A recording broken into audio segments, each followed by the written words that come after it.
Faire un état des lieux des installations de la centrale hydroélectrique de Tchala. Voilà l'essentiel de la descente sur terrain du nouveau comité de gestion de la MIBA, conduit par le directeur général André Kabandakana en compagnie de son adjoint Hubert Kazadimabika ainsi que du personnel administratif.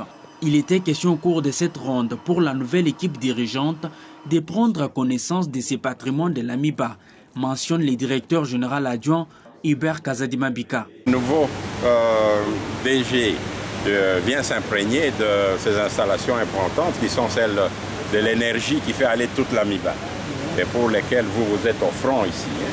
Donc pour l'exercice de son mandat, il est important qu'il prenne possession de tout ce qui contribue à la production et à la valeur de la société. Et ici, les ouvrages de la société, vous savez bien que c'est les kilowatts et les carats. Gérée par la société énergie du Kasaï NRK, cette centrale est la seule qui alimente toute la société MIBA. Elle fournit les courants qui couvrent également la ville de Mbujimayi en dépit des multiples difficultés dues au mauvais état des machines. Selon le directeur général gérant de NRK, Victor Kabongo Katomba, la visite du directeur général et sa suite à Tchala était inévitable. Hier, ils étaient au polygone pour visiter les différentes unités de traitement.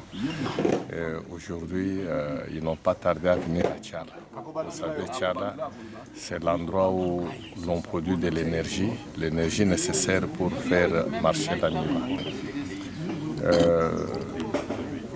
Le samedi, dans la réunion élargie, 3 points étaient évoqués.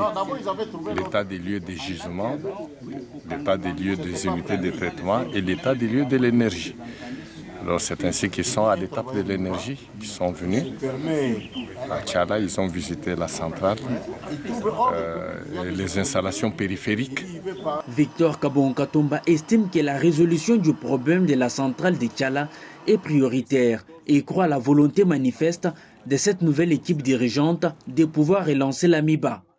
Il y a de l'espoir parce qu'eux-mêmes ils sont venus avec la volonté de relancer la MIBA. La volonté est là. C'est le premier atout, c'est la volonté du chef de l'État qui les a nommés, qui les a placés à la tête de la MIBA pour la relance des activités à la société de la MIBA. Eux-mêmes, ils ont la volonté, la détermination.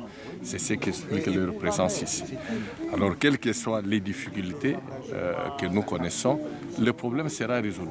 Rappelons que la visite des différentes installations de la société minière de Bakwanga a été lancée depuis la semaine passée par le président du conseil d'administration, Jean-Charles Okotolo Lakombe. Plusieurs sites ont été visités au polygone, notamment la boucle de Dibindi, les massifs 1 ainsi que les unités de traitement.